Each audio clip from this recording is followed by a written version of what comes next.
All right, hey guys, it's Ethan and Lucas back with the Bullpen Talk, episode number 6 of this podcast. We're going to try to go one take, and we've got a lot of news about opening week, the first podcast since the start of the season, which is awesome.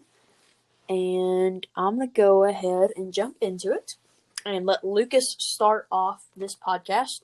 And our first topic is our opening week games that we went to. So I went to Texas and he went to Cleveland. We're going to tell a little bit about our adventures and our traveling stories. All right, Lucas, go ahead and start us off.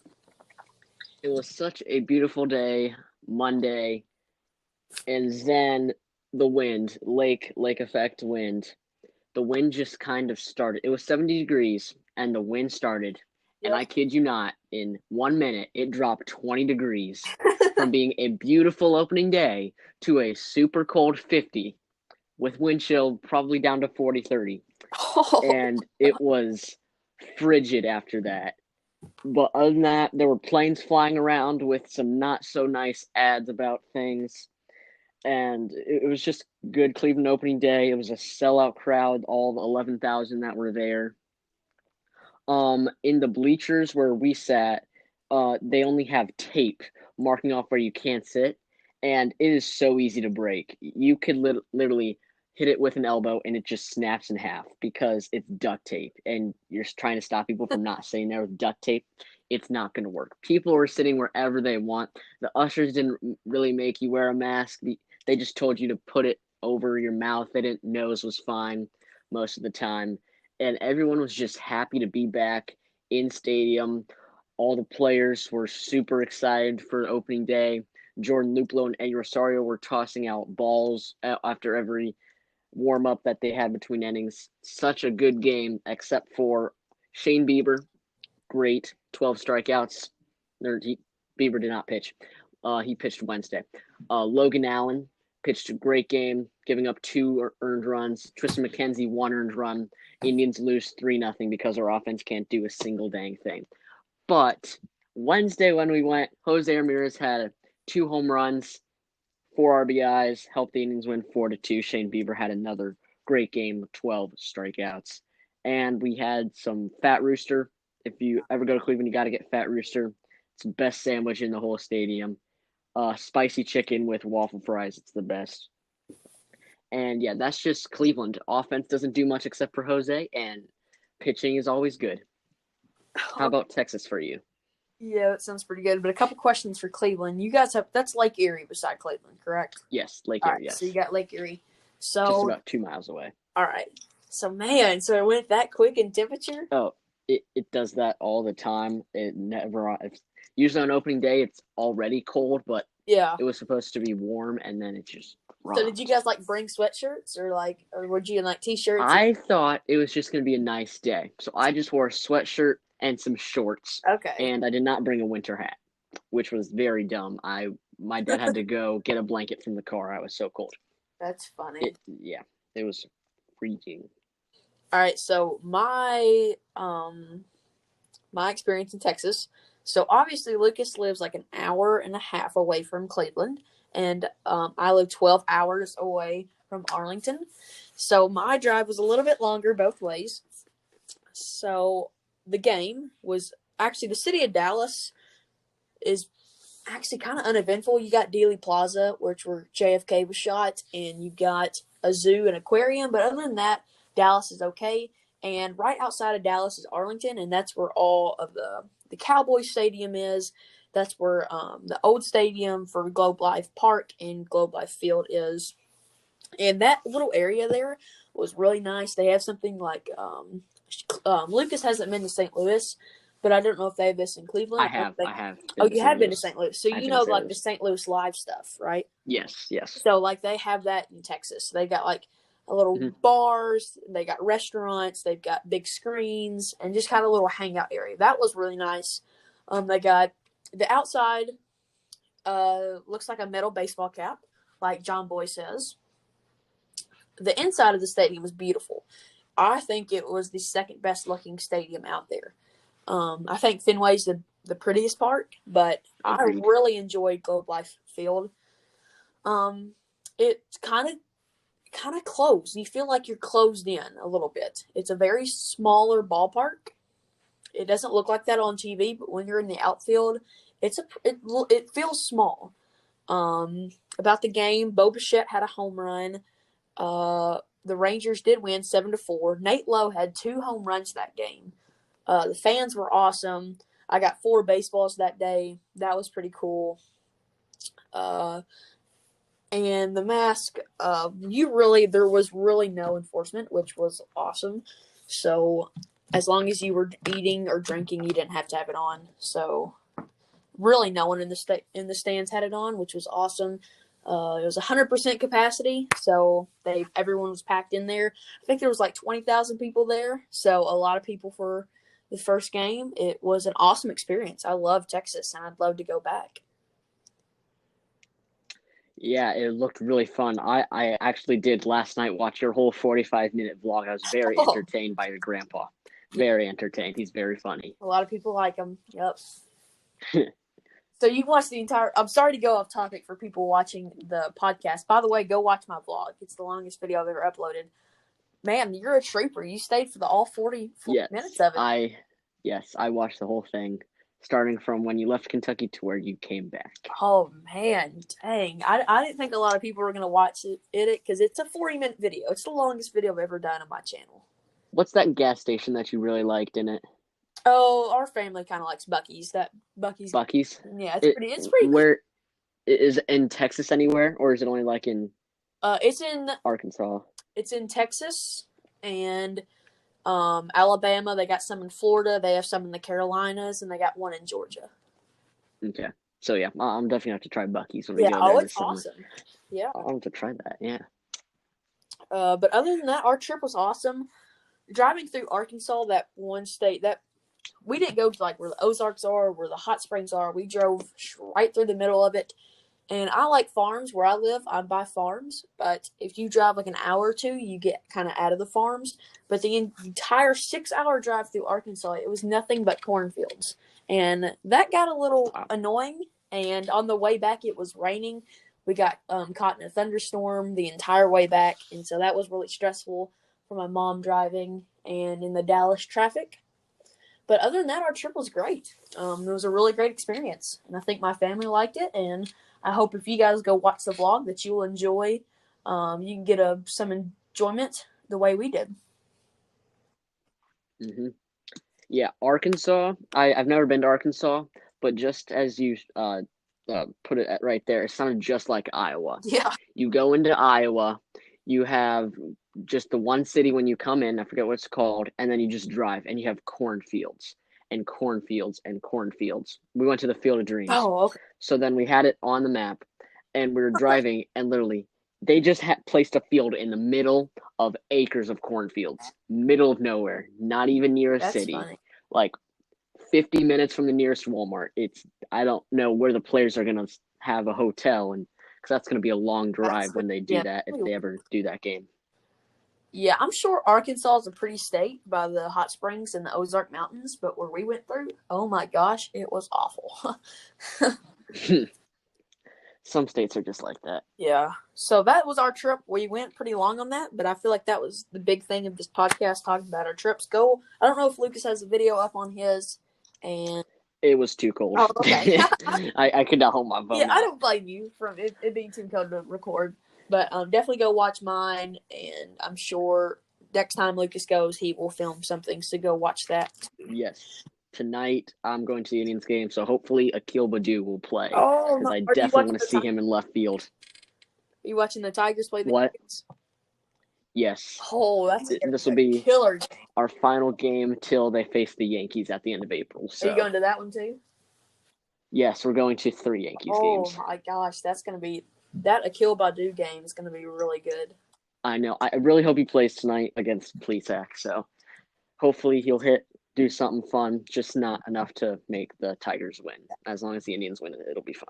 So actually leading into that, our next subject was Akil Baddoo and Yermin Mercedes, 2 unbeknownst to us rookies who have been the top 2 rookies in baseball. No Joe Adell, no Joey Bart, no Dylan Carlson, no Alec Baum, no Bobby Dalbec. No Cabrian Hayes. Well, he's okay, but I mean, you get what you guys get where I'm going. Akil Badu and Yerman Mercedes have been the top two rookies, and no one even knew their name until they started hitting home runs this year. So I'm going to go ahead and read off Akil. I'm more interested in Yerman Mercedes. So I'm going to go ahead and read off his stats and give my 2 cents about him.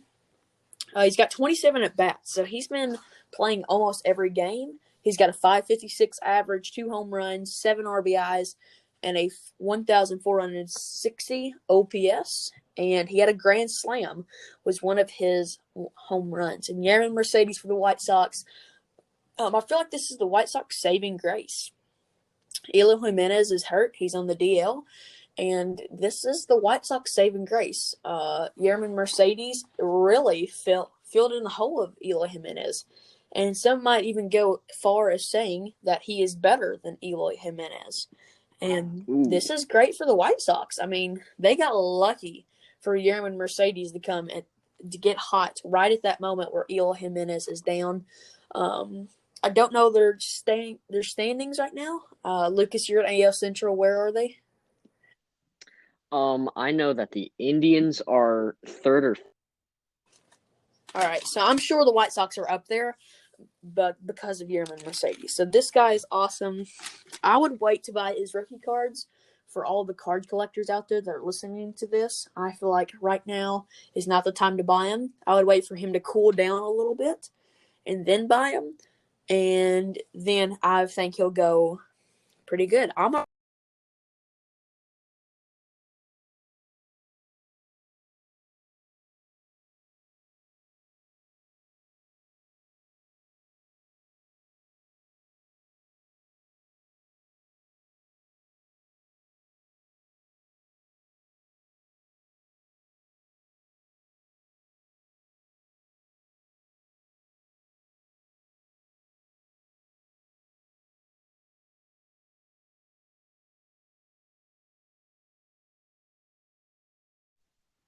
All right. I think Lucas is on. That is great. Finally. All right. All right. Lucas is back with us. We are now screen recording, and we are back. So what I was saying, we tried this 3 times. We're going to get it this time. I swear. Yerman Mercedes, the baseball cards. Wait off to buy him. Wait till he cools down a little bit, then buy the baseball card. Because I think that Yerman Mercedes will go up again. And it's going to be hard to tell if Yerman's going to be a really good player or not. But if he becomes a really good player, this is probably one of the best underdog stories in the world. I'm going to go ahead and give it off to Lucas and see what he feels about Yerman Mercedes. And then he's going to go in depth about Akil Badu. And then I'm going to give my reaction to Akil Badu. So I'm going to go ahead and hand it off to Lucas for about the next 5 minutes. Okay, so for Yerman Mercedes, started off his career 8 for 8. That is the first time in ever of Major League Baseball since it started in the 1800s, 1900s, ever. It's one of the best starts ever in Major League history, and he's only a rookie. But with me, I just have one problem with him. He's a 28-year-old rookie. Yeah. So that means he's maybe going to have 2-3 years of prime left, and then he's going to be in his 30s, which is old for baseball, not really old in real life, but out of baseball. But Aaron Judge started at 27 as a rookie. So maybe he does what Aaron Judge is doing and has a good rookie season and then kind of stays along after that because they have Eloy injured. So what does he do when Eloy comes back? Where would they put him? Is he going to start DHing then? Like, what would they do with him then? I just feel like it might be just a month or two of him being decent. And if he has the whole season, good for him. He probably only has 2 to 4 years left of a prime that we don't even know if it's there because we've only seen him play 1 week. Yeah, 2 to 4 years of an unknown prime. Yeah. Yeah. And for his baseball card, he has a Series 1 autograph that was put on eBay for $1,500. Do not buy that. Do not buy that. He's not worth it yet. He's not worth $1,500. I could buy a Mike Trout autograph for cheaper than $1,500. I mean, he's not worth $500. or 1,500. And then since he has that autograph in Series 1, it makes me think he'll have a rookie card in Series 2, which would excite me. So that would be his first rookie card. And then let's get on to our next player, Akil Baddoo, who I'm a huge fan of. He came up out of nowhere. I had literally never heard of him. I always do my MLB daily recaps every day, and I just started seeing highlights of this kid named Akil Baddoo. The first time I ever saw him was when they were talking about him during the Indians game. He was facing Aaron Savale, and Savale's first pitch, Savale threw it and he hit it to left field, oppo, which both of his home runs have been. One was a grand slam also. Akil Baddoo is a exciting player, batting .455 with 2 bombs already. I really hope he stays hot because the Tigers need a guy like Akil Baddoo to get back to where they were when in 2012, 2013, 2014 when they had those good years. Miggy Cabrera has a contract through 2023. Maybe they can start doing something. Miguel Cabrera can start being hot, which would be really hard for how old he's getting. It would just be great to see this Tigers team start to compete and Akil Baddoo be one of the leaders of it. He wasn't even brought up in their system. He's a Rule 5 draft pick, 22 years old from the Twins. Imagine a Twins outfield of Max Kepler, Byron Buxton, and Akil Baddoo, but they just let him go in the Rule 5 draft. And this is a Twins player to lose, and I hope he kills the Twins whenever he plays the Twins. So Akil Baddoo, he didn't play AA or AAA, correct? I don't think so. Oh, okay. So I think what I saw in He the may have. video I was watching that he played single A and then he just went straight to the majors because of the Rule 5, which is crazy.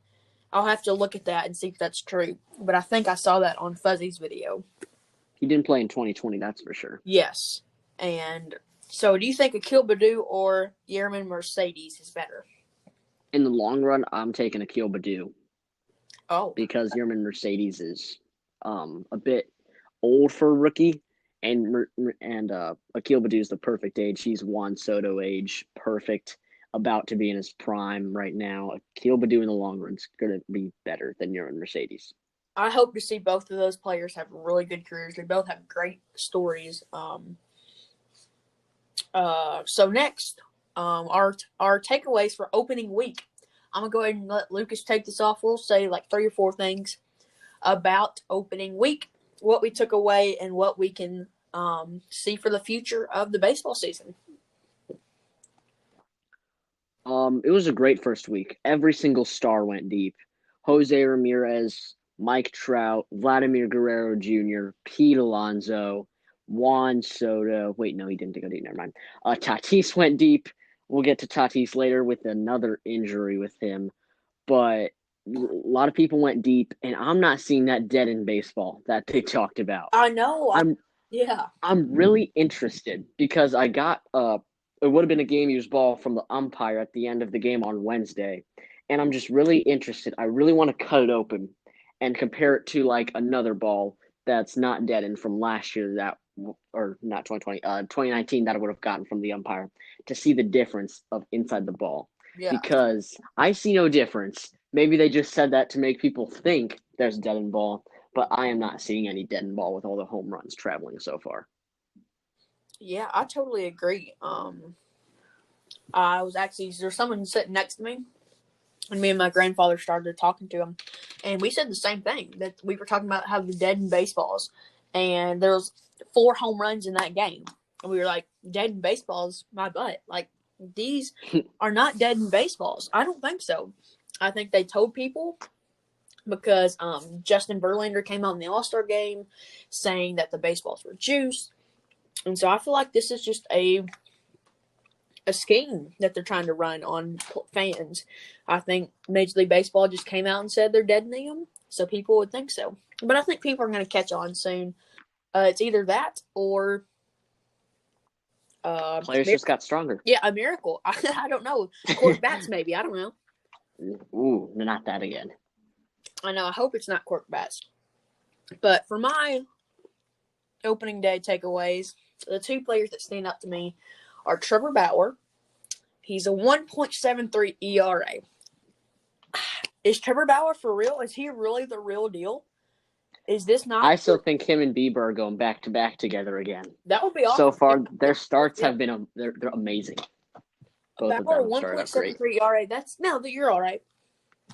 I mean, that's incredible. The only thing that he's got 5-4. He's 5-4, which is weird. So we'll see about that. And not 5-4. I'm sorry, that's a spring training. I'm sorry, but I can't remember what his winning. I think it's like 1 or 2 or 2-1. But Trevor Bauer, man, he's doing great. And if this may not be a Mickey Mouse Cy Young, he may actually be a pretty good player. I hope he is, because he'll be great for baseball. And I also saw this. Yeah. Sorry to cut you off. No. I was on the YouTube trending page. Trevor Bauer's YouTube channel, his vlog trending. Yes. of opening day was on YouTube trending. That is good. Great for Trevor Bauer, growing the game perfectly. That's exactly what he needs to happen. He needs to be on the trending page. And I watched it before it was on trending, and just a great video. I love how he does it, not like any other player in the major leagues. And I really hope he keeps that going throughout the season. He's a one of a kind. I did see that he was on trending. He had 140,000 views in like 14 hours, which was amazing. Yeah. So he was on trending. That's awesome. Trevor Bauer's growing the game. I like his style of vlogging more than a lot of people out there that vlog. Not even baseball players. I mean, just other random people who like to vlog. I mean, I think Trevor Bauer's pretty great. He's growing the game, and this is great for baseball. And so my batter that stood out to me was Nate Lowe, a small, sneaky little player. The Rangers made a small, sneaky, good grab up from the Rays. Nate Lowe, .320 average, 3 home runs, 14 RBIs, and a stolen base. And at the game that I was at, he hit 2 home runs that game, and he had a stolen base. So I think Nate Lowe's going to have a decent, quiet season. I think he's going to be quiet. I don't think a lot of people are going to look into him. But I think he's going to have a quiet, great season.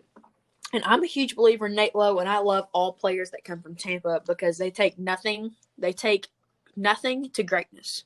And so I think Nate Lowe is a product of Tampa Bay, and I think he's going to have a great year. So that's awesome. Also a hitter that stood out to me, Tyler Naquin. Tyler Naquin for the almost as hot as Nate Lowe. Has more home runs but less RBIs than Nate Lowe, and has just started off so hot. The Indians did not want to pay him the $5 million he had this year, so we non-tendered him and we released him, and the Reds picked him up, and yeah, he's now doing well. He could be a great right fielder for us, but we apparently didn't see what the Reds saw in him.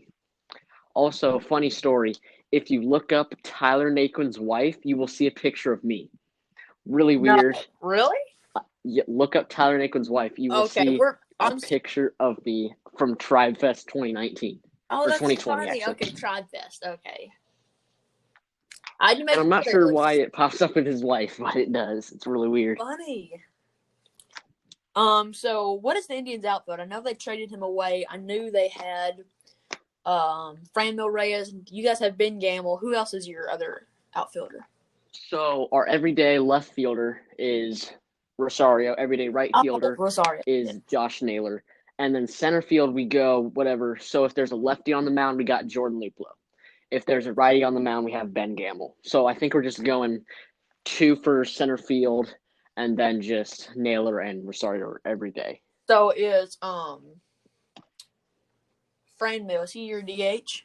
Yes, he's DH. I'm guessing he's going to DH the whole season because he can't play the outfield at all. All right, so my team of baseball, I hate to say this, the Houston Trastros, they suck. I hate the Astros. Remember what I said 2 episodes ago when I said I have forgiven the Astros? I take that back. I now no longer forgive the Astros.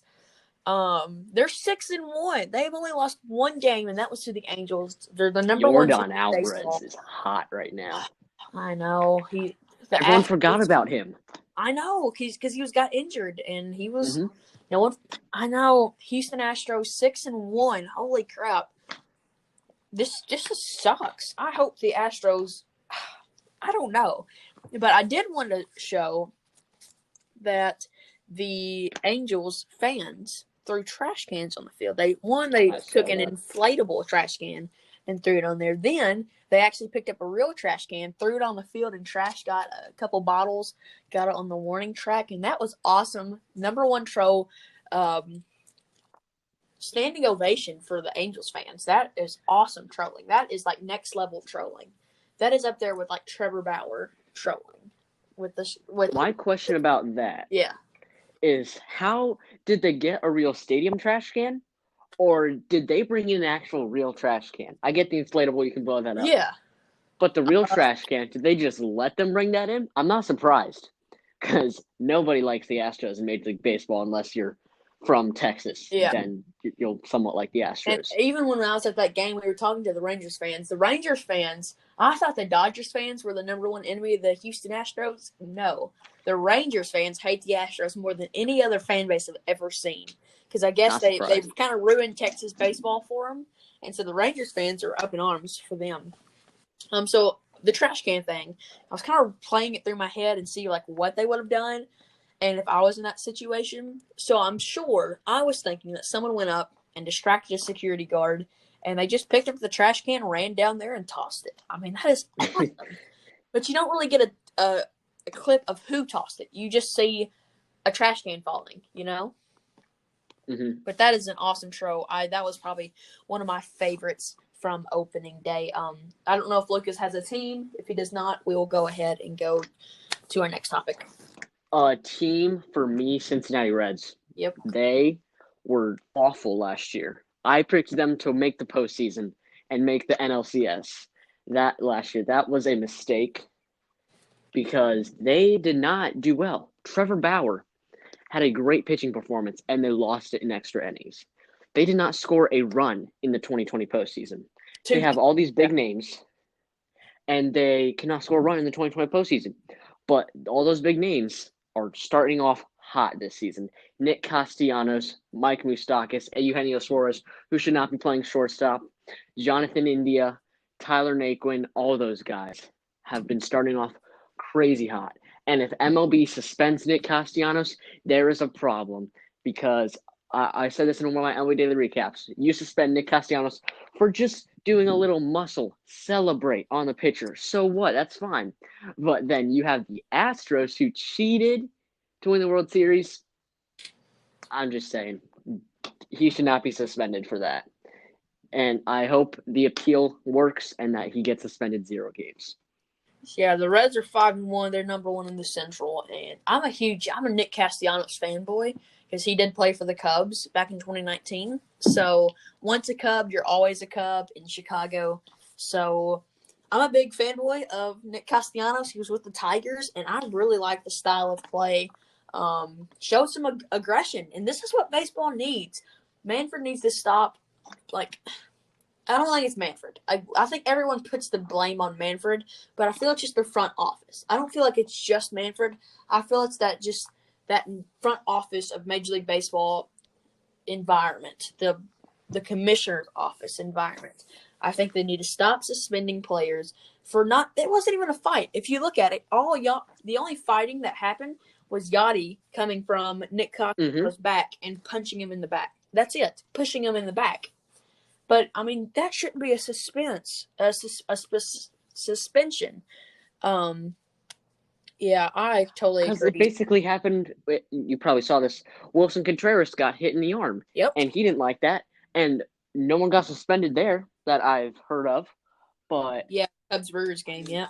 It basically looked the same as the Castellanos one. So I'm just not really sure what the rule is right now of you get suspended for celebrating, but he can kind of start walking towards the mound and just start chattering, and he doesn't get suspended. They just kind of feel the same to me.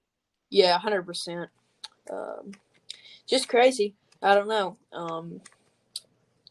That's about it for that topic, and we're going to go ahead and get our last topic of the day. I know I say this every episode, but it's one of my favorite bullpen talks, but I'm really enjoying this one here. I love all the conversations that we get. So our last topic, I'm sad it's over, but we have came to the end of the episode. Fernando Tatis Jr., Is he overrated? He's Yep. been injured two times this year, and now he's off for like a couple weeks. And I'm gonna give it off to Lucas and see what he thinks about Fernando Tatis Jr. and is he overhyped? Maybe not overrated, but overhyped. 60-game season, he was perfect. He's perfect for a 60-game season because he didn't get injured. He can play 60 straight games and do fine, not get injured. 162, we're starting to have problems. He came up in 2019 as a rookie with the Padres, was going to win Rookie of the Year, most likely, but then he got injured, that back injury, and he was out half July, August, and September, out for the season, and he got second in the Rookie of the Year behind Pete Alonso, who may have deserved it more if Tatis wouldn't have got it injured. Well, maybe talk about that some other time. And then 2020 had an outstanding month of August, outstanding month of September, had an outstanding season overall, did not get injured. 2020, he gets injured on that throw.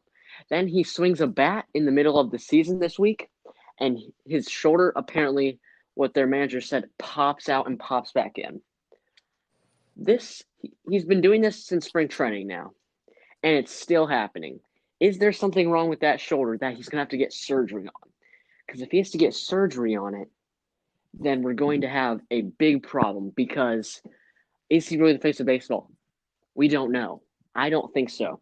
He's getting injured, and I really hope he can just go the rest of the year after he's done with this injury without getting injured. Because if he gets injured, that's just not a good look for the Padres signing him to that massive extension.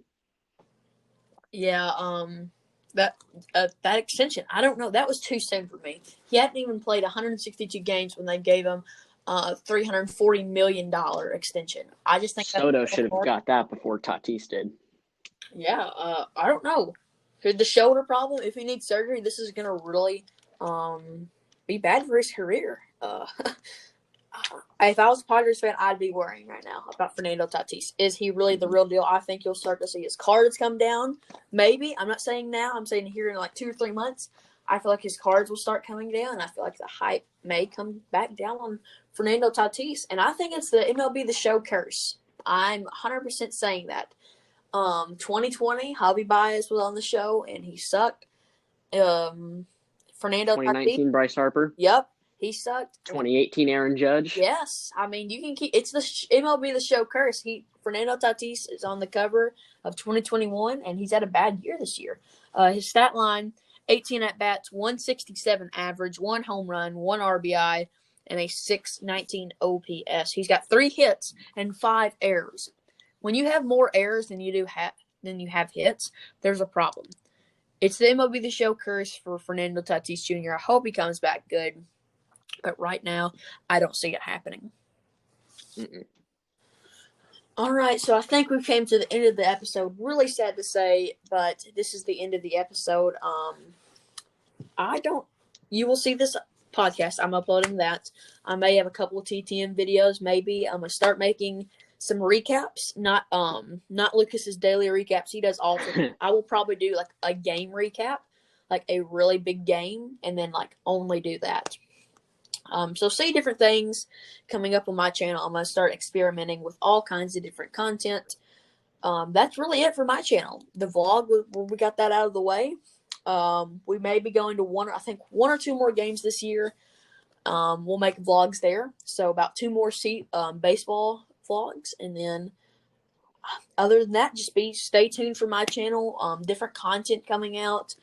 And I'm so excited for this year. My goal is to hit 100 subscribers by the end of the year. I'm at 60, and Lucas is at 80, I believe. I don't know what Lucas's goal is. And 79. 79 right now. Okay. Yeah, I'd like to hit 100. That'd be nice. So that's it for my channel. I want to hear what Lucas has for his channel and what his goals are for the end of the year. End of the year, I'm hoping for 100. Right now, we're sitting at 79, so we're 21 away. I think we could do it. MLB Daily Recap's going to keep pumping out, except they're not going to be like they might be in the afternoon because we're going back to school. So I'll have time to get all the highlights before school. but I won't have time to film talking about it. So I'll just do all that after school and just start posting it sometime later in the afternoon, probably 4 or 5 o'clock. For MLB Daily Recaps, as long as I can keep those going. I'm gonna try to film at the Indians game tonight. See if Akil Badu's playing. Try to catch some more baseballs. I still have my streak going where I have not gone to an Indians game without getting a ball since April of 2018. Oh man. So hopefully I can keep that streak going. That's always nerve-wracking anytime you don't have one and you're going down to the umpire. So that's always great because I don't want to end that streak because that's just bad. That could be bad. And then last but not least, I have a Heritage 2021 Topps Heritage Mega Box ready to be uploaded. I just haven't had time to upload. So that'll be out pretty soon. Really fun opening. Got a nice little relic at the end. So pretty cool. Other than that, that is all I have. Ethan, that all you have? That's about it. By the way, on the baseball card thing, Lucas is the luckiest person ever. He somehow finds cards without having to order them. Like, you go to your Targets and your Walmart. Monday mornings at 8 a.m. It's not that lucky.